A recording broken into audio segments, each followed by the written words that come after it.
Bro. Bro. Bro. Bro. Bro. Bro. Bro. Bro.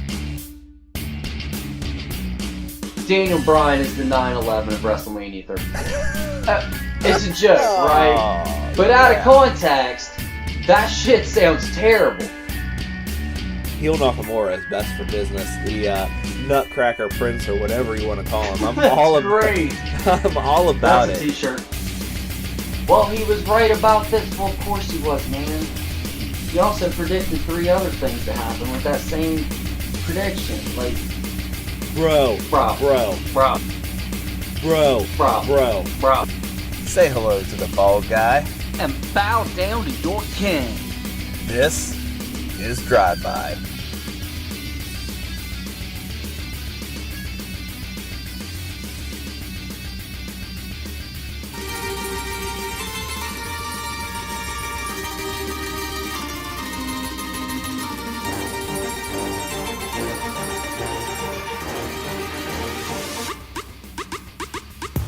You're soft, you're sloppy.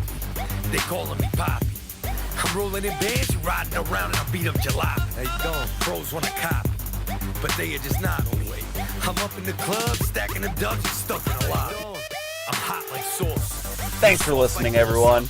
I am Mike Shooter Marcus, and with me, as always, my co-host, Mike Forrest, a.k.a. the King of Nerds. But, that's not all. Joining us for the very first time on this new version of Drive-By, the one, the only. He's out of hiding. He was hanging out with Bigfoot. We recently found him. The high-fiving motherfucker himself, A.J. Spurgeon. The elitists have arrived.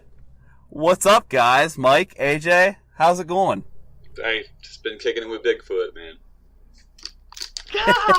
Kicking it with Bigfoot. The always smiling, constantly jiving, high-fiving one is here, ladies and gentlemen. We have the full-blown elitist staff in the house. First time It's ever. a new day. It's a yes, new it day. is. Yes, it is. Glorious. Let's just do all the gimmicks right now that all the marks do. Right, freaking roll through it. now. All right, guys. Elitist So out of nowhere. we got Uh-huh. out of nowhere. The Elitist Empire. Super kick party, full motion. All right, guys. So we have a lot of stuff on our plates, a lot of stuff to get to, and there's 3 of us, so this is an awesome experiment for everyone. So I hope you all enjoy. We're just gonna get right into it and roll in. As of this recording, it's not quite breaking news, but right before this recording, breaking news. Enzo Amore has been cleared of all charges. Actually, from what I'm hearing and reading, there were never even charges brought to him. They did not even have enough evidence to bring charges to even attempt that journey to start a trial. So here we are, man. Enzo, according to the law, wasn't even close to doing what he is being accused of, which is a heinous act of raping a chick. That brings a lot of questions, and the whole thing that set this 3-way talk up, guys, this 3-way dance, this triple threat match, whatever you want to call it, if you will, is a conversation between the 3 of us where, I'll be honest, the mics over here were like, yeah, dude, doesn't matter. This dude's still done in his WWE career. And then we got AJ over here putting his 2 cents in, and you didn't quite agree with that, did you, AJ? I did not. Enzo is just one of those type of, and I hate to say talents because he's really not that talented in the ring, but he's so good at just getting your attention, and he's so good at, and not just, I guess not just at kayfabe, he's not just good at pissing people off, but pissing people off in the back too, but like, he is such a draw, like when it was a dead cruiserweight division and it was seriously like crickets watching it, he could come out there and get like, somehow I'm like, wow, I'm kind of interested in what he's saying, and then by the end of it, you're like, I'm really interested in what he's saying. So I think, I stand by, I just really think that Vince, you know how Vince is, he sees something that he likes, And even if it's something that, like, I think especially if it's something that nobody else likes, like, he goes with it. And I think we see Enzo Amore back within the calendar year. Do you really think he was a draw, though? I guess it could be that there was literally nothing else going on, so when there was a little bit of light, it seemed like there was a lot of light. And what I mean by that is, like, since there wasn't anything good in the Cruiserweight division because Austin Aries was pretty much weeded out at that point, Neville was gone pretty much. Well, he left, and he was only there for the first, like, month of Enzo Amore. But I love listening to this dude talk. I love listening to him talk shit. I like heels. I like guys get on there and talk smack, run their mouth, and everybody hates them. So, like, to me, he was that type. See, I feel like that was the idea, and I think he actually made a division worse. Mike, I don't know how you feel about any of this, and I mean, I have an idea, so let the people know. I'm not going to sit here and say that I didn't like Enzo Amore. I thought Enzo Amore was a fine talent in a tag team. Yeah, especially on the mic. I don't even think I probably would have minded him as a singles wrestler. I don't really pay much attention to 205 Live, but the people that I talked to that watched 205 Live, my understanding was that he was part of the problem. Now, again, yes. That might throw over to something like the AJ was saying, some people were gone, they were missing some talent. But my understanding is that he was part of the problem. He was on a show that was supposed to be about good workers. He was the stick man, and he had the top title. I don't know. And was not a good worker. And he wasn't a good worker. But again, awesome stick man. Do I think there's a place for him in professional wrestling? Sure. I sure do. There's always a place for a guy. I'm interested in everything he has to say. I love it. I eat it up. Fans eat it up. I don't care what anyone says in hindsight now that they're like, oh, he was always worthless. No, he wasn't. Shut up. Everyone loved him, especially the internet marks. When they debuted on Raw, the internet marks went crazy. Yeah, there's a great place for him in wrestling. I just don't know if it's with WWE. Right. Well, and that kind of leads into the next part of this, guys. Like, and we'll let you take this back, AJ. And I already know your answer, but will WWE rehire him? They do. I think. And when? I think we'll see him between SummerSlam and Survivor Series, because there's so much going on that it's not that he's not a guy like we have to go out and get him. We have to go out and get this guy. We have to go out and make sure before anybody else signs him. It's not going to be like that at all. I think in fact it's going to be the opposite. He's going to know. Like, okay, TNA is going to be all over him, but are we worried? Ring of Honor, maybe not, because they're more about wrestling than talking. And New Japan, fuck no, he would get destroyed in New Japan, talent-wise and just, I guess, just overall. But he just, for some reason... Promos don't matter when you don't speak the language. Right, you know what I mean? Like, it's not going to make a difference at all because he's not like that top-tier talent. He didn't really ever woe you with his abilities. The best thing about him was watching Big Cass throw him at people. So, and when it comes to wrestling, but, like, I just think, and maybe this is a spot where he looks back and sees, man, I could have just got hit with this rape charge, went to prison. To me, does Enzo look like the guy that looks at things in hindsight and sees silver lining and shit like that? No, but maybe, and I think they still take a chance on him, and we'll see him before what would it be for the calendar year? It would be seen between the third and the fourth big show, the big four of the year. I kind of agree with that. I kind of agree with some of what he said there. He can't work Ring of Honor. He can't work New Japan. No. I think if he were to come back to WWE, I actually think you have a pretty good timeline set up there too, AJ. Probably back end of after SummerSlam, kind of in that little dead period there where we're going into Survivor Series and then Rumble. That's pretty good call, but like. See, my answer is no. I don't think they hire him back. Right. I think that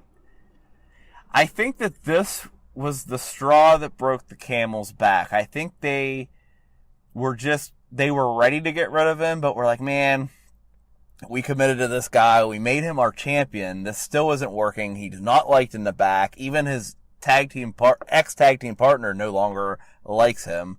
It's just stuff piling on and piling on and piling on. And I think that, not that they were happy that this happened, but they were like, you know what? Here's our out. Screw it. So I don't think they go back to him. Let me weave a tale, if I may. As I'm known to do. You may. As I'm known to do. Well, it is my show also. You are a storyteller as well. I am a storyteller. I have said before, I am a storyteller. I'm a teller of tales. I'm a weaver. Weave it for us, Mike. I'm a weaver of words. So. I miss you guys. A few months back, my wife says to me, and I'm going to tell a story now, and it's going to be about my wife's friend. And it's not going to paint this woman in a very good picture, and maybe not me either. But she doesn't listen to this show, and you people already know that I'm a fucking dickhead. So here we go. There we go. So my wife comes to me and she says, my friend, she's going through a bad divorce right now, and she doesn't have anywhere to live. Do you think maybe, possibly? And I said, wife, does she need to stay here in one of our spare bedrooms? The wife says, would you mind? Would it bother you terribly? And I say, no, wife, we're doing something good. But, so we say, hold on. We got a story break here. It really fucking bothered Mike. No. Here, I'll even throw it back to the narrator. Mike was actually not bothered at all. He felt that he was truly doing something good for another human being. So we say, you know what? You can stay here for a month. It's all wavy gravy. Don't worry, right? 3 weeks later, she sits in my seat on the couch where everybody knows I sit. She does nothing around the house. She talks as if, like, the place is hers. Oh, we'll talk about something we want to do at the living room. She's like, oh yeah, we could totally do that. There is no we. Oh no, she didn't. Talks over everything.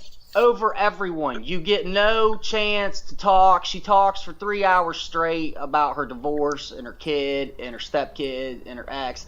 And you just get no word in fucking edgewise. There's no peace and quiet in my kingdom. There's no peace and quiet in my kingdom. No chance in hell, and she does nothing. She does bullshit. Like at 4 o'clock, I'll go to do the dishes, right? 4 o'clock in the afternoon, right? And she'll be like, oh, hey, hon, you can just leave those for me. And I'm like, bitch, it's 4 o'clock in the afternoon. I left them for you all fucking day. All fucking day. To be done hours ago. Hours ago. Meanwhile, you have watched an entire 2 seasons of Jersey Shore Marathon on MTV2 on my fucking couch in my fucking spot on my fucking couch. Okay? Right? So, finally, I'm like, look, she can't stay here like this anymore, right? So she's gone for like a week, and then she cuts this fucking slick deal with my wife where it's like, oh, well, like I know Mike works tonight, but is it cool if I just stay there on nights when Mike's not there? Because I was like, you know what, tell her, baby, because we're both tired of it. I said, tell her, baby, blame it on me. Be like, Mike doesn't want people here anymore. Like, it's not you, it's him. I said, I don't care, that's fine, so we do. So then she concocts this fucking deal. So now she's living half the time at my fucking house, half the time at my sister-in-law's fucking house, where my brother-in-law can't fucking stand her either. And then a little bit of time at this other friend's house, who, guess what? Her husband can't fucking stand her either. But her husband was like, no more, bitch. No more. So now she's staying at my house, my brother-in-law's house. My house, my brother-in-law's house, right? So, and she's doing all this, like, annoying shit. She's trying to raise my fucking niece. She's stepping in on all this shit. She's constantly, habitually, overstepping her fucking lines. And she does nothing, habitual right? line stepper. Nothing. Right? She does nothing. So my wife texts me the other day. I'm going to work, and she's like, okay. I left you a Dr. Pepper in the refrigerator, a cold one for you, so be ready for you to go to work. This is going. No, not cool. Not fucking cool and at all. the Dr. Pepper. No spoilers, Anthony. Okay. The Dr. Pepper It wasn't there. It was gone. It was not there. I fucking knew The it. Dr. Pepper was gone. So, you can't see it, but guess what? If you saw my foot, do you know what it'd be doing right now? It'd be getting put the fuck down. And I said...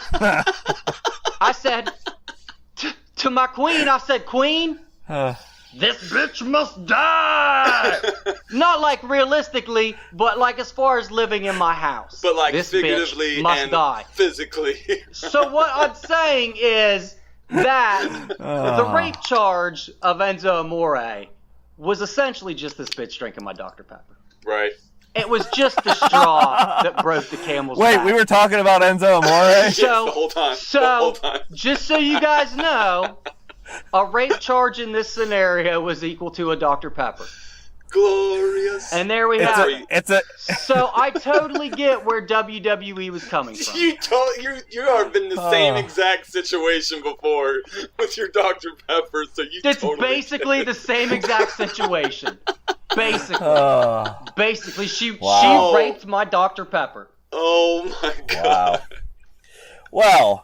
Well, fellas, on Figuratively. that note, since Enzo Amore rape charges is equal to drinking the last Dr. Pepper, I have two more questions for you both. AJ, will you answer first, and Mike? Can I just say real fast? Yes, please.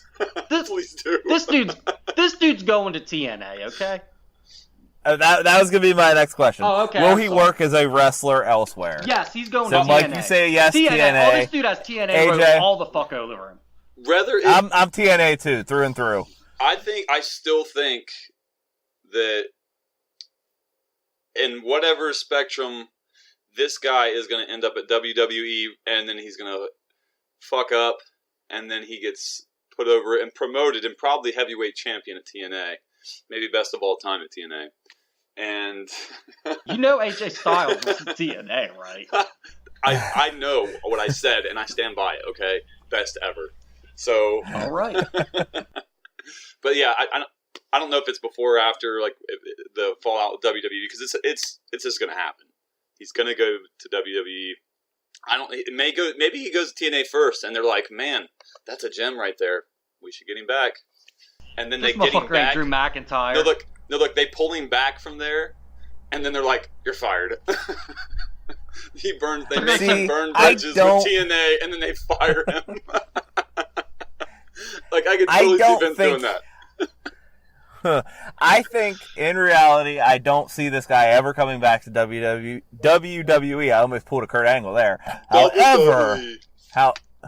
However, if he does make it back to the E, as we say, he has to get that stank off of him first, and that'll be done through TNA. That stank dick. That's my prediction. How do they book him if they bring him back? Is he gonna get? Because here's the thing: if he's a heel, it's always kind of gonna be in your mind. He's a bad guy who rapes people. He's a bad guy who rapes people. But if he tries to be a good guy, they will shower him with booze, because that's what fucking WWE fans do. So, you want him to be good? Well, we'll boo his ass. They could book him as the underdog babyface, and they could book his accuser as the heel lying girl who cried rape. That was horrible. I can't believe I said it. Poor Philomena Sheehan. Ooh. Boy, this show's going off the rails right off the bat. You can find that Philomena Sheehan on Twitter. He should be and Enzo Instagram. Amore, or as you know him in the office, Dr. Pepper. Alright guys, real quick, we're going to wrap this up. Other jobs for Enzo if he does not continue his path in professional wrestling. What do you guys got? Spoiler alert, Enzo is not good at wrapping stuff up. Go ahead, Mike. Strip club bartender. Yeah? Or DJ. Yeah. Probably more likely strip club DJ. We'll probably have to edit this out because it's going to be so offensive, but receptionist in an abortion clinic. Oh, fuck. Jesus God. Holy shit. He's the receptionist there. No, that's totally staying in there. I could actually see him with, like, the big, like, the glasses that I can't think of her name now off the top of my head. The chick from Ghostbusters, like the big red rim glasses, and Oh my god. You here to get the thing? See, you need a thing put in the thing to take the thing out of the thing. Oh Is that why you're here?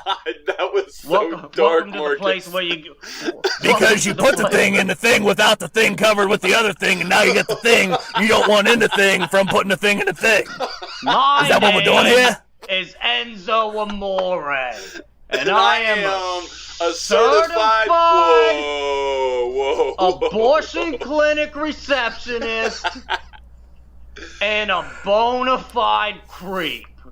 And I'm gonna look you in, and you can't convict that. And I am gonna So- look. What we got? We got a couple abortions. Check it out, bro. Yeah, a couple abortions. Got a Dude, couple abortions. he could be Vince Russo's podcast host with him. Oh, Oh, bro, Co-host, bro. Here's the only thing. We need at least 15 bros within 15 seconds, bro. So if you don't say bro... Hey, bro. Save it for the Bro. Russo. Save the bros for the end of the show, bro. It's coming, believe me, bro.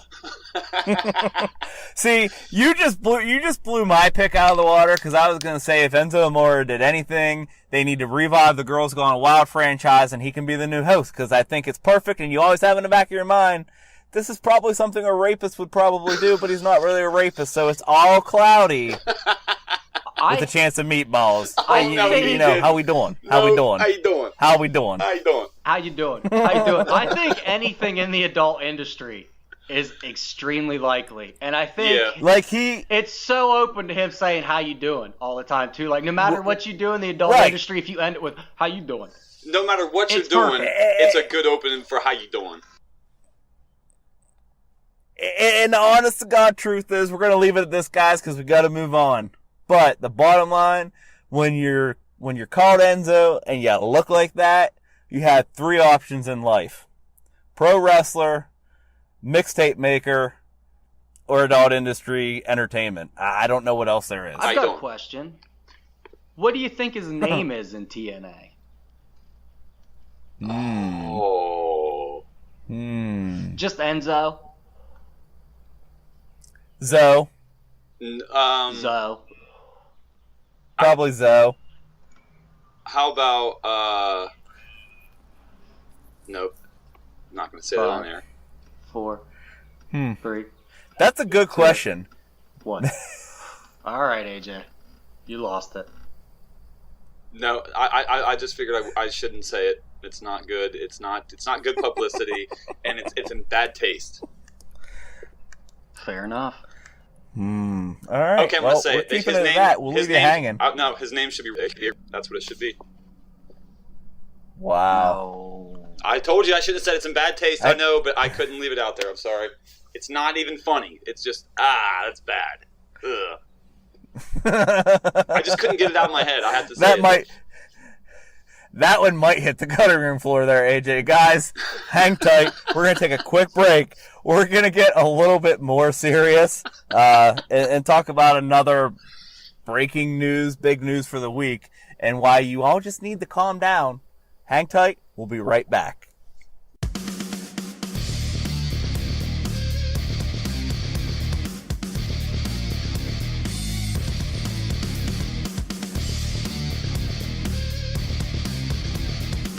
Welcome back, everyone.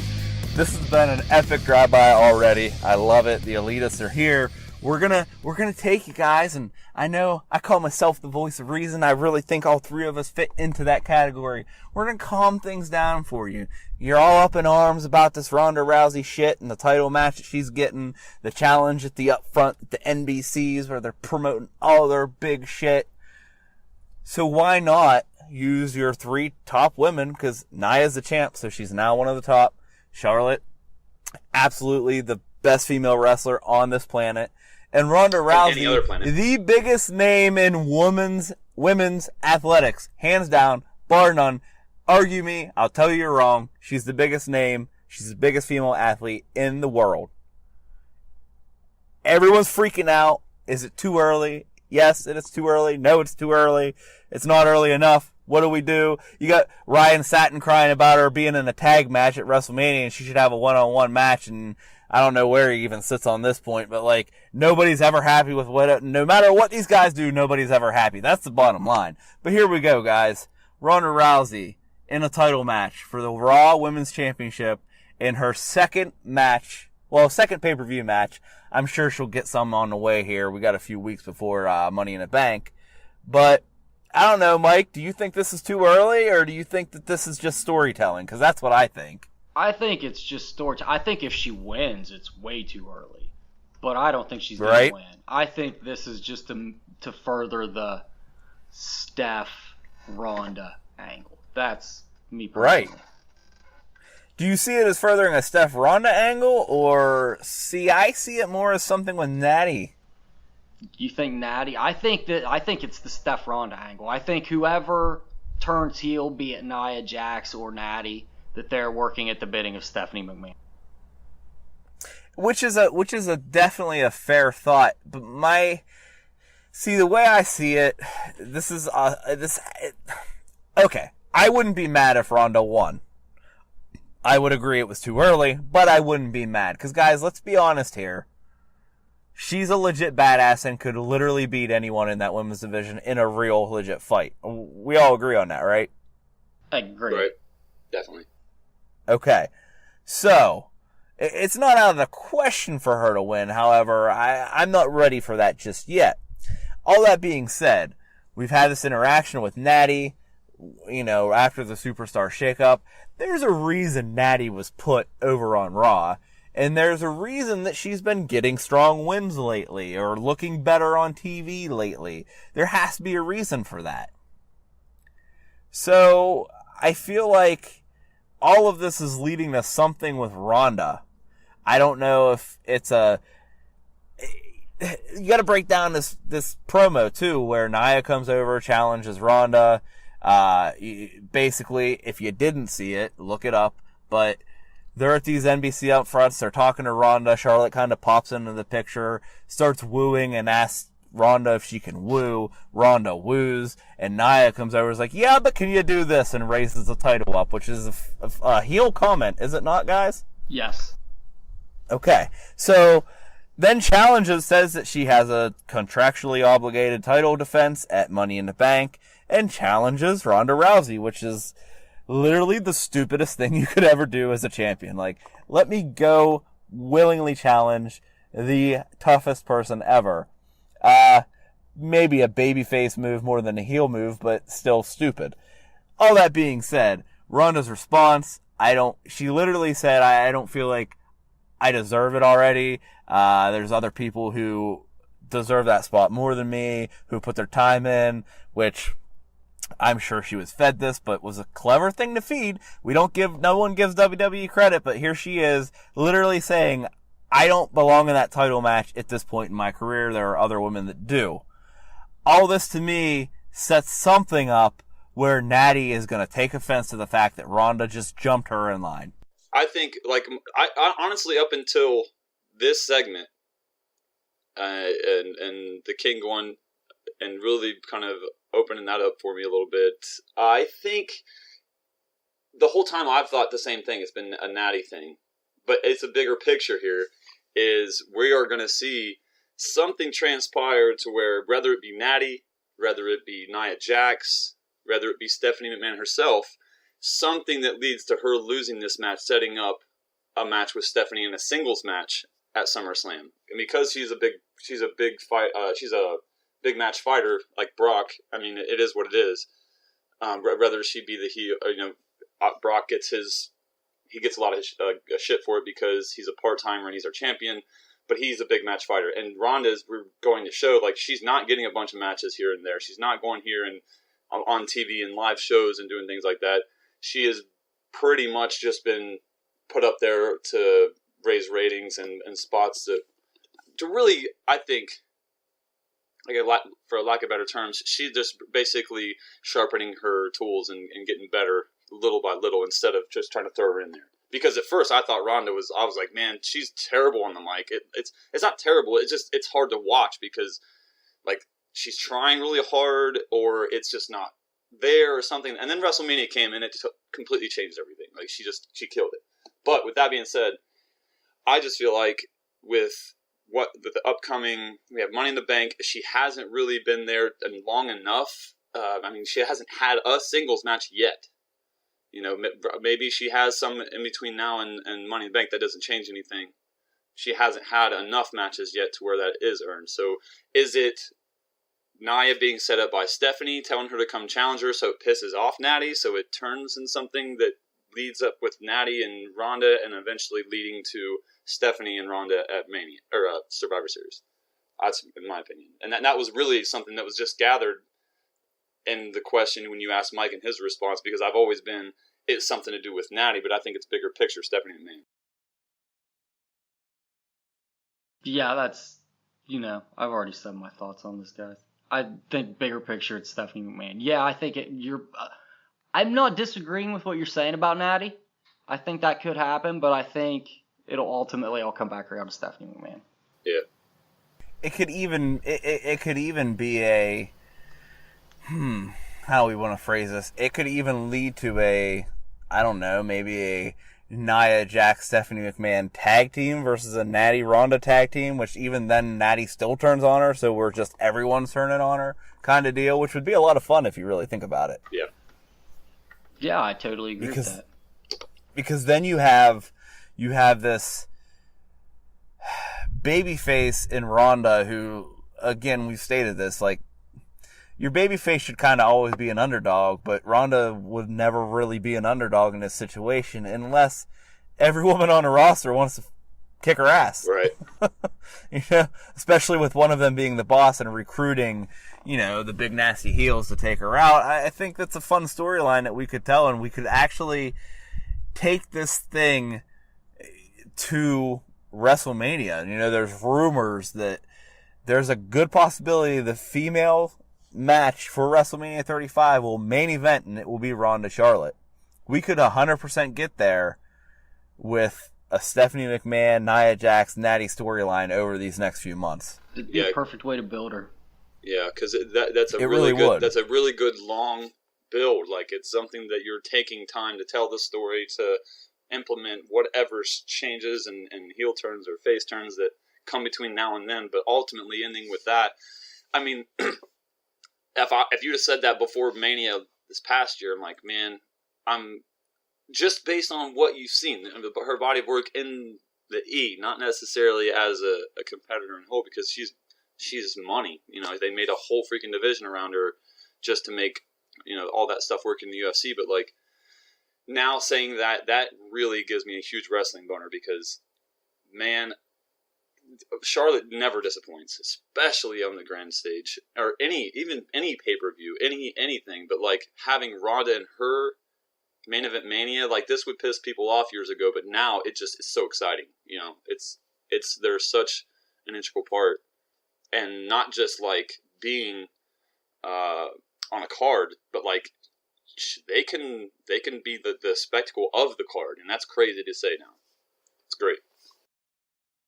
Yeah, absolutely. And that's the thing where I think she doesn't win because of whatever. I don't think she loses. I just don't think she wins the title. She can win the match and not win the championship. Right. We all know that. We've watched wrestling our entire lives, and that's the first thing when people start freaking out. I'm like, they're like, well, Ronda can't lose. Yeah, she probably shouldn't. However, that doesn't mean she becomes champion. And that's where the story starts. And if we do this over time, we do the Nia thing, which leads to a Natty thing, which then somehow we spin this into a me against the world, and then me against Charlotte after I win the Royal Rumble. That all makes sense. We can do this, guys. The thing is, all the booking options that are there, we're not going to sit here and fantasy book this for you guys, but that are there if she doesn't win this championship, if she doesn't come away with this title, what options are there if she does come away with the title? Because I can't think of any other than her just running through the entire roster until WrestleMania, which is pretty much what Brock did, and I don't want to see it again. Right. I mean, well, go ahead. I don't know. I think to me, it's just, you can't retell a story and just put somebody else's head on it that's been so close in a timeline proximity of like how Brock did it. And being that she's such a similar type of, obviously switch over from UFC coming here, I just don't see a world where that she leaves Money in the Bank the champion, because it's, and that's not saying that's a terrible thing. If she does, they could turn around and it could be great. I just don't see it because of what potential they have with this, or any type of mixture of this ending with Stephanie and SummerSlam and then her and, Charlotte and Mania. But I don't know. I don't see it. Well, I think that there's a lot of options for her moving forward, thankfully. They've got a pretty healthy women's division. Mm-hmm. She could move into something with Banks, Bayley, Bliss. There's a lot of options out there. So, I mean, I kind of think that this all ultimately does end with Charlotte at WrestleMania. I do think she wins the Women's Royal Rumble. I think, the only problem is that September, October, November-ish period. But there's a lot of things for her to do, man. And again, I do think that this is going to heavily involve Stephanie McMahon. So I think it'll be pretty interesting to see what happens moving forward. I don't think she wins the title. Thanks. And Money in the Bank. But I think moving forward, there's going to be some interesting things happening. Yep, agreed. So I think we're all in agreement. Calm down, guys. She's probably 98% sure she's not winning this title. She might win the match.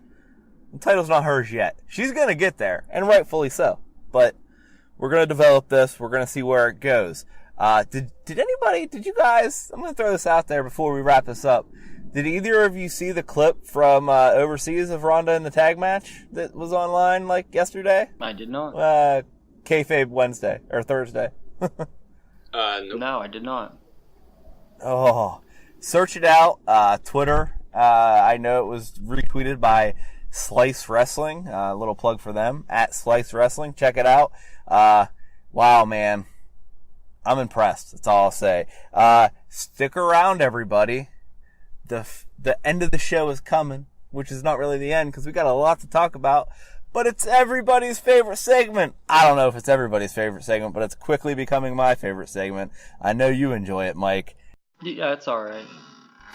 We're coming back to tell you this week who says something dumb. We'll be right back. 60% of the time, it works every time. How's the fucking prison on planet bullshit in the galaxy of this sucks camel dick? Never go for retard. Welcome back, everyone, and it's time for... Are you ready for this, King? Okay, I'm ready. Who said something dumb? Our periods are not sank up at all. That was not... We haven't synced up our menses yet. Not We're yet. so off cycle. We will get there. I think we need 2 more jugs of ice cream and I thought it was Key the toenail Music. painting. Glorious. It wasn't. Anyway, No. first one. Wasn't even We're gonna close do to this. glorious. We're gonna do this one real quick. I just can't let this go by without mentioning it. Sorry, guys, it's not in a run sheet, but I did text you about it. Finn Balor, and I hate to call the man dumb. I love him, and I think this is intentional. A total troll job. Hysterically tweeting out, double fisting Finn, hashtag WWE Geneva, and a photo, of course, of him with a cup of coffee in each hand. But if you don't look at the photo and you just see double fisting Finn, oh dear God, the comments on this are priceless on Twitter, guys. And he had that huge smile that really just kind of put it to, if you did see the picture, like... Takes it over the edge, right? You could totally Photoshop this and make this terrible. Uh-huh. What did the comments say? Oh, dear God. About 40,000 it was like, fist me, Finn.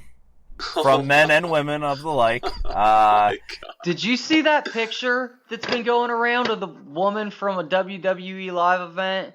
She dressed like a scary hoe, but she has a sign and it says It says face fuck me Finn.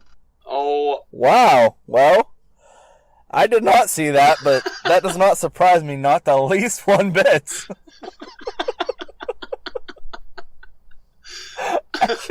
Like, he did this on purpose, right? This tweet was intentional, correct? oh man. I don't know, man. I don't know if maybe he just was really joking around about double fisting some coffee. I mean, it looked like 2 red Mike. Solo cups, so it was something that Finn's not originally... He's a troll, man. Finn's not dumb. Dude's No. a troll. He knew like we're not gonna sit here. Look, I'm comfortable in my sexuality, and I can tell you, Finn Balor is one in shape motherfucker, and I mean, he's a good looking dude. I know women want to have sex with him, but you're not wanna telling me do a guy it, that bro. looks like that can probably pull the tail that he could pull. Name one that wants to have Name sex. one what? Name one That woman wants- that wants to have sex with Finn Balor. And I don't know- say I that know, girl like- that I'm said gonna- she wanted her face fucked, because she didn't say she wanted to have sex with him. She said she wanted her face fucked by him. And that's 2 totally different things. Listen, I'm married, fucking so there's is like only one essentially- woman I talk to on a regular A basis. face fucking is essentially just a violent blowjob, Well, I will say... Yeah. where the woman is extremely passive.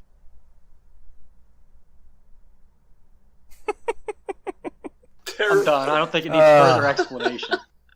I will say, though, All I'm I've saying heard is- plenty of women that would say face fucked or just fucked. Like, they are totally Finn fuckers.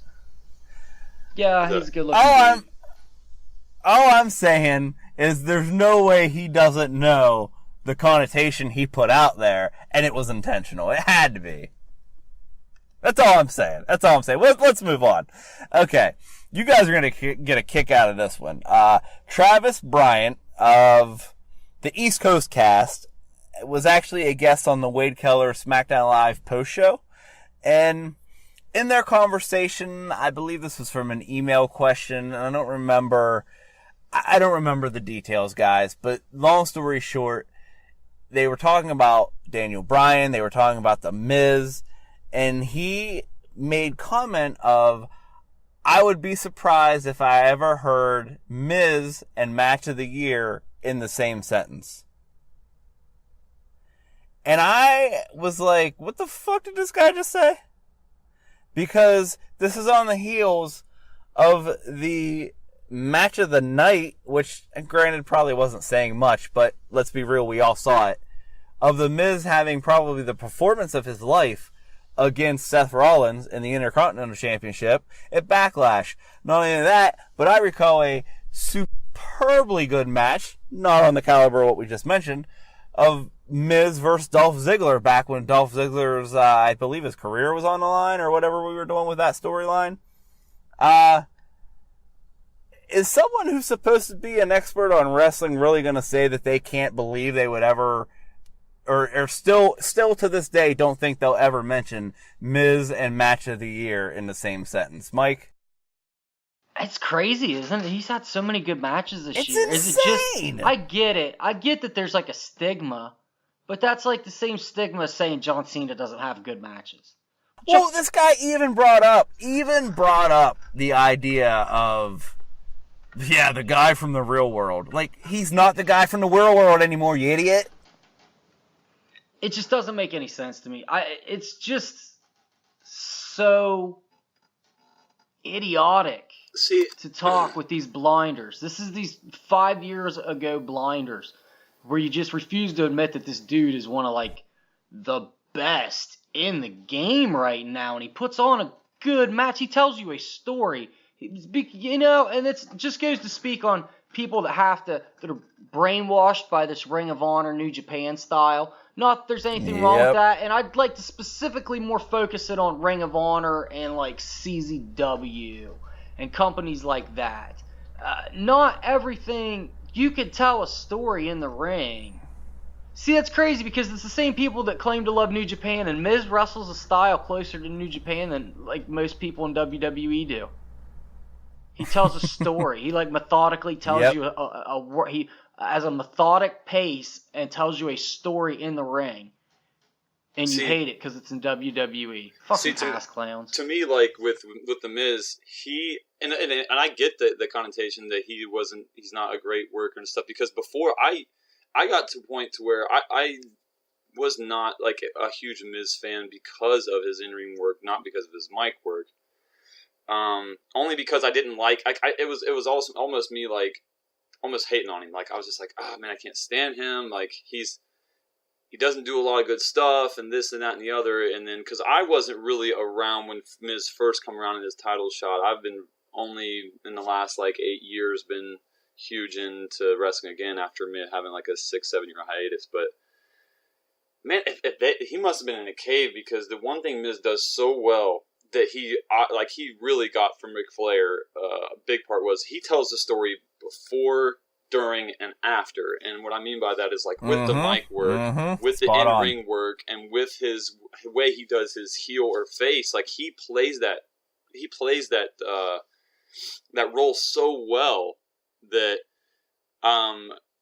like most guys are like, man, they're a great in-ring worker, but man, they're not so great on the mic. Or they're great on the mic, but their in-ring work isn't so great. But Miz does, like, beginning, middle, end. He is so great at it that he has to have at least one more heavyweight title run, because the guy is just money, and like, especially that, like, when he was playing like that. Just last thing, and I'll let you jump in on that. Like, when he was going to, like, he's going against Seth Rollins and her doing all this stuff, and he's trying all these, like, he's trying all his finisher, he's trying all these, like, top end moves that could really get Seth over, and then he gets him on the turnbuckle. When he looks around, and that's one thing it's so overlooked. Like, he looks at the crowd and, like, basically views the scene of what he's about to do, and people are like, "Oh my God, he's about to do it from the top rope. He's going to do his finisher from the top rope," and they get there and it gets reversed and switched. Like, that's the stuff that Miz does that most people overlook. That is so great. Is like he lets the crowd basically figure out what he's doing before he does it, and so then the crowd's like, "Holy crap, he's about to do this," and it's just such a really. I don't know. It's to me, it just shows Miz what kind of wrestler, what kind of performer he is, and I think that's squash of not being able to have a match.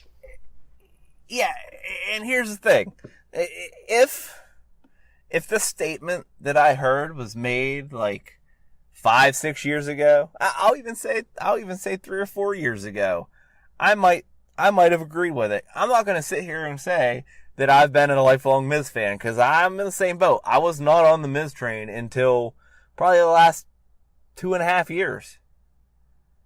But to see what this man has become, and to watch this current product and what Miz is doing in this current product, he's one of the best guys in the company. Yep. And if you don't see that, then you, like you said, Forrest, you just have the blinders on, man. And you're blind to the guy from the real world becoming a pro wrestler, and that's all you see. And you are missing out on so much fun. And Travis Bryant, you're a silly bitch. That's all I gotta say. I think it's weird that someone said that, because what he said about the Miz, because I thought that the internet was finally starting to make the Miz the cool thing. Yeah, I this is one guy, but here's the thing, like. Y'all know I listen to Wade Keller from time to time, and of the dirt sheet, quote unquote, guys, he's one of the ones that I can actually stand, because he does seem to still enjoy the product. But he didn't really chime in to, like, say, nah, I don't know how you're saying that. I mean, maybe he just didn't want to step on his, guest co-host toes or whatever, but neither here nor there. I think it's insane, and it definitely ranks into saying something dumb in professional wrestling. Someone else who said something dumb, and this is kind of, this isn't 100%, but I love my boy Meltzer, so we're still going to give him the something dumb category. And even though he technically still isn't wrong, we're going to give some praise and we're going to give some criticism. All In, Cody Rhodes, Young Bucks, sold out in 29 minutes when tickets went on sale. 10,000 seats, gone. 29 minutes. If you're out of the loop, this was all kind of snowballed and started from Dave Meltzer making a comment saying that Ring of Honor couldn't sell out a 10,000 seat venue. Cody Rhodes took it personal, and I guess him and the Bucks got their heads together and was like, we can do that. Or thought Ring of Honor could do it. Ring of Honor wasn't really into trying that, so they did it themselves. And hey, before we even go any further, freaking congrats to you guys, because that is so impressive that we could probably spend a whole show just talking about how impressive that is, and we're not going to do that because we're in the fun part. How dumb does Dave Meltzer look right now, guys? The dumbest of dumb. He looks about his usual level of dumb. It's like it's like it doesn't matter. It's like his constant usual level of dumb is what he looks, and he always lives with this level of dumb. So it's no big deal. Yeah, I guess it is like an expected level of dumb, but it's just like, especially the product that they have right now. Like, I mean, I guess they've always really had it, but like tonight, like right, because like a lot of internet marks with the Bullet Club stuff and all this, but the way they've been like really pushing the envelope lately, and that with New Japan as well. Like where WWE actually has some competition is the first time this has happened since pretty much WCW, and which obviously, if in the wrong context, that sounds not that great, but like they're really kind of like pushing and like taking that next step. Well, here's the thing though, like. You brought up a pretty solid point there, AJ. This is the biggest indie show ever. This is not attached to anything. Yes, they're using New Japan guys. Yes, they're using Ring of Honor guys. Yes, they're using Lucha Underground guys. They're using big name WWE, former WWE free agent like a Rey Mysterio. Cody Rhodes himself is a former WWE employee, but let's look at this from a different perspective. This still isn't competition to WWE. However, it's impressive to the WWE. Definitely. Do you think that they don't see that these three guys financed a show and sold out 10,000 seats on their own? Now, could they do this night in and night out? No, I'll be the one that maybe I'll be on something dumb, but the Bucks and Cody aren't going to form a touring company and go sell out 10,000 seat arenas on a weekly basis. That's not going to happen. But this is one super show that they're setting up, and they achieved their goal. This can be a craptastic show now, and they've already sold 10,000 tickets, so it doesn't even matter. It's a success. Everybody's getting paid. Everybody's getting paid one way or another, and good for them. This to me is an awesome positive step for the business all around. And there's no bad that's going to come of this. It's all going to be good. And that includes for WWE, for every guy and girl that's on this card, for Ring of Honor, New Japan. This is going to benefit everyone. And even the companies that aren't involved in this, that don't have stars there, it's benefiting every single one. And you know who the real winners are? The pro wrestling fans. Yes, 100%. I think they're gonna they've got to do some kind of live broadcast of this, huh? They have to. I haven't heard anything confirmed, but I really hope they do. It definitely would be something to check out. You know what I mean? Ah, man, it makes so much money. Dude, if they could sell that, like, even if it's a free thing, sell it to Facebook and do a Facebook stream or Twitch or YouTube, dude, they could bank some more money and they'd have so many views and it would go viral like over and over. It would just be so good for them and for the business. How upset do you think though that Meltzer would be knowing that we added him to our Who Says Something That Dumb, and it's in reference to the Young Bucks who he sleeps with Young Buck pajamas on? I mean, he's got to be a little upset about him putting his foot in his mouth, and now it involves his boy the Bucks, right? Right. Who knows? You can't even predict anything with that dude anymore. I know. Well, guys, let's keep it all in. And let's just do this, bro. Hey, bro. Hi, bro. Bro. Bro. Bro. Bro. Bro. Bro. Listen, bro. Bro. Bro, let me tell you something, bro. Bro. There's somebody who was not invited to All In. Scratch that. Was invited to All In and got told by Cody Rhodes himself, sorry, you're not invited. That is one Vince Russo, bro.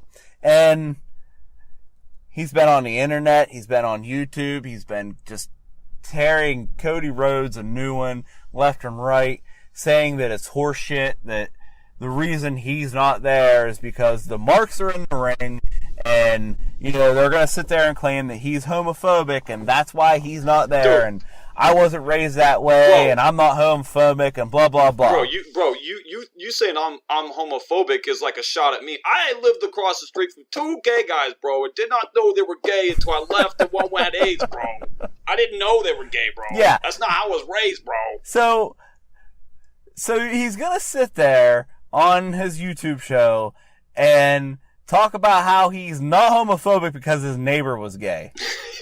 That's like it. Someone saying, no, dude. Like, I know I burnt this cross in the yard. I ain't racist, though, because my neighbor, he's black. Yeah. Nah, I'm not racist. I got a black friend. Yep, got one. I got that black friend that I talk to awkwardly because he's really friends with my best friend, and I don't really like him, but he comes around because he's friends with my best friend. Like, come on, Vince. Come on, Russo. Come on, bro. It's just such a ridiculous. And I love how he's always like, come on my show and say it to my face. You come know, on man, to my show. Anymore. Yeah, come on to my show and say it to my face. Like, no. I'm not going to come on your show. I'm Cody effing Rhodes. I'm a huge star, and I'm not going to come on your show and give you any kind of I don't need your fucking show. play. You stupid fucking idiot.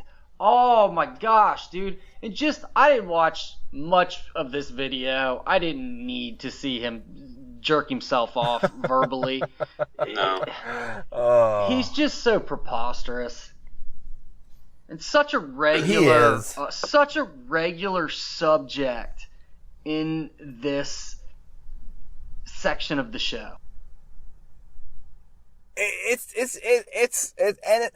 God, just sitting him, like, how can you sit, like, you're gonna sit there and you're gonna say, I'm not homophobic because my neighbor was gay, and then you're gonna say the reason they're saying I'm homophobic, right, but the reason they're saying I'm homophobic is because I don't let these stupid marks get away with stuff, and I can't believe that like these grown men 30, act the way they do around these guys and talk about Johnny wrestling and his abs, and that's gay. Yeah. Like, that's pretty much what he said without saying it, but you're not homophobic. And he's talking about how, which I'm so glad you said it earlier, AJ, about something giving you a wrestling boner. We've made mention of that, King. That's a line that you like to use.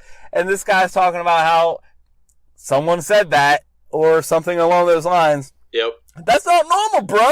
That's not normal talk, bro. Dude, you go to guys basketball and girls, football events, and you don't got 30, 40 year old guys acting like that. It's only wrestling guys. You got a wrestling boner, bro? That's weird, bro. You don't do that, bro. And I'm just like, and then man, it's like, come on, man. Jesus Christ.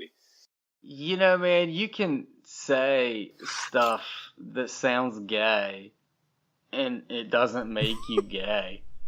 But based on his ideology, yes, it's gay. Refer to things in sexual manners to describe them. It's called hyperbole. Right. Well, that's a big word, and Vince Russo doesn't understand it. That man, I was the head writer for WWF during the Attitude Era, bro. I think I know a thing or two about words, okay? So he should know what fucking hyperbole is. Words, bro. So I don't understand what he doesn't understand about it, because it's such an easy concept to get, man. Everybody does it. Like car people do it about cars, man. They're like, oh, dude, that fucking Mustang makes my dick hard. You know, like everybody does that about everything. And yeah, you don't do it about football and basketball because there's not, football and basketball don't have that kind of, like, you can't get weirdly attached to it like that. You know what I'm saying? Right. Because the things that you get, the things, like, you could say you get a basketball, fuck, man, that dunk gave me a fucking basketball boner. You could say that, man. You like, would say that to people like, what the hell are you, that's weird. Dude, what are you talking sports about? Are different, man. And that's maybe because of, like, the jock mindset, man. But, see, exactly, like, and that's what it is. Literally every fandom does that about, like, You ever watch someone that's like a gun fanatic shoot a gun? They're like, whew, got chubby off that one. But it's And they're like gun Absolutely. fanatics. They're like to the me- most manly men ever. But to me, it's like it does those things. The reason that we attach those to that is because it's not something that everybody enjoys. It's not something that's like like in wrestling. Yes, but then you look at all the other national sports and stuff. Even though wrestling gets a huge following and is always like trending on Twitter and things like that, but like it's not something that you would say for a basketball, football, even. I don't know if I can say with NASCAR because that fandom there is a whole different story, but like it is really like, you know, with wrestling and things like that, it is something that they take a different type of attachment to, not sexually, unless you're talking about the women, or hey, unless you are a guy and a gay, bro. Like, either way, it's cool with me, bro. I ain't mad, bro. I live across the street from two gay people, bro. That's not cool. But like, I love those men, bro. yeah. I didn't know he was gay until he was dying from AIDS, bro. Like, and I'm like, oh wow, he's gay. That's crazy. I love him. Am I gay, bro? No, bro. Maybe, bro. But like, it's just a different type of a love for it, and it's not like a homophobe or a homo gay, like a no homo, but like a homo type of love, or like a heterosexual type of love. But it's just like that's what it does. Like, because that's a way to speak of. This is what gets me going. This is the thing that I love. This thing that I attach to. So it's really just a funny twist to it. And it's the way he took it about Johnny Wrestling, and then using that as his example, pretty much said, I'm not gay, I'm not homophobic, but I'm homophobic. So it's like, whatever it is. Yeah, 100%. 100%. And yeah, Johnny Wrestling's got some fucking killer abs. I can say that, and it doesn't mean I want to have sex with him. Facts. Just because a dude has nice abs doesn't mean you want to come on them. But it doesn't mean you don't either, though. Right. Doesn't mean you don't either, though. Well. Right? Well. I mean, I guess that's true. I mean, I know you guys, so I know you don't like that. Right. Mostly it does mean that, though. You went there, too. Oh, my God. Oh, this show's so off the rails. So off the rails. Let's see what we've talked about. Let's joke on a wrestling show, folks. Take it in. Almost impossible to do, but the king succeeds at everything that is a gross joke. We're gonna end the show in this segment with a brand new topic for Who Says Something Dumb. This week on Drive By, we have made mentions of wrestlers named Enzo Amore abortion clinics. Is it just because you like someone's ab doesn't mean you don't want to come on them?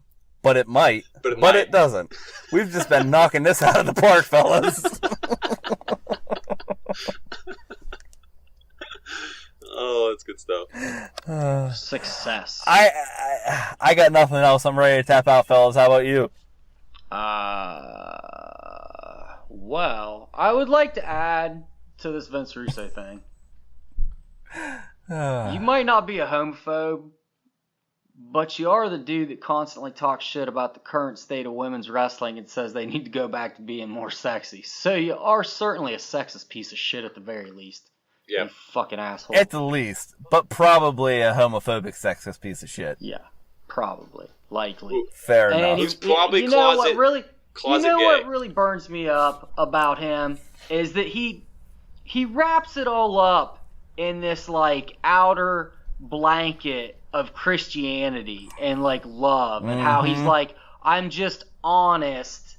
First of all, I hate that saying. I'm not an asshole, I'm honest. No, man, you're a fucking asshole. And you're using honesty as a mask for that, you dickhead. Right. So, right. But he wraps it up, and that's what really bothers me. He wraps it up in this like blanket of Christianity where he's like, my religion won't allow me. But he so backhandedly like stabs at everything, and he knows what he's doing. And then just like will turn the other like out the other side of his mouth, like talk about like his religion and how it holds him back from like. But I mean, like, you don't though, dude. You're an asshole, man. Like, you're an asshole. Mm-hmm. You're a flat out asshole, and you're negative, and you hate everything, man. And you're behind the times. And every time you talk about Jim Cornette in the 90s and how he was behind the times, you're just describing yourself today. Yep. I'm done. I'm done with Yep. I'm done. The only thing I have to add, coming soon. That's a really good way to have a segue of I'm done with this gay stuff, but coming soon. Good. Feeling the burn. Wow. No.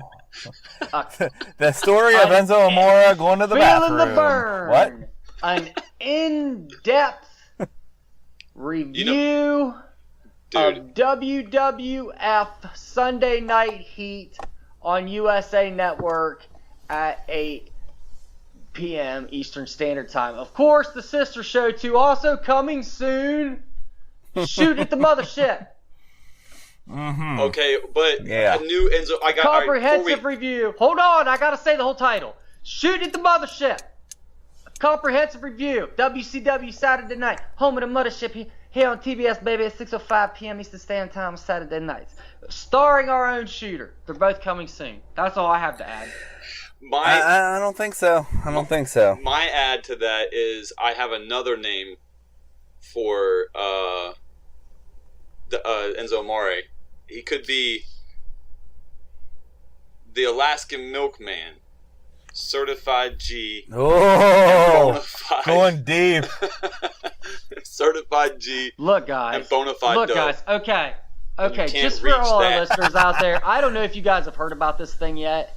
It's been going around. I saw some clips about it. I was reading about it on the Anchorage Daily News. This is some crazy shit, right? Okay, so the Alaskan Milkman. What is going on is, picture a milkman in your head, and that's pretty much what I'm talking about. So in Alaska, houses that are like way out in the middle of nowhere, hard to get to areas in Alaska, have been having a very 1940s milkman and a very 1940s milk truck. We're talking white suit, hat, black bow tie, the whole rigmarole. All the bells and whistles, all the accoutrements, if you will. So he's been showing up at like weird hours, like between like 2 and 4 a.m. and dropping off fucking milk. And he's getting caught on camera. Like these houses have like cameras, but it's like he knows where the cameras are, and he stares, like he drops the milk off and then walks up to the camera and grins and stares at the camera for like 2 to 5 minutes. Never any longer than 5 minutes. Always like 2 to 5 minutes. And this was during the middle of winter in Alaska. Like these are negative temperatures, and he's out there not even bothered by the cold. He's not wearing a coat or anything, and he grins at the camera for 2 to 5 minutes. They say he only blinks maybe twice the whole time. Gets back in the truck. I was just going to ask you that. The truck, right? The truck appears to have no problem dealing with Alaskan winters and takes off. And he's been caught on camera literally all over the fucking state of Alaska. Same shit. Isn't that crazy? Some of the creepiest That's shit the creepiest I've ever heard. shit. Best way to keep It's them away is insane. take your fucking cameras down. Enzo. And here's the crazy thing. That's a solid thought there, AJ. But The milk, well, then you open yourself up to attack, don't you?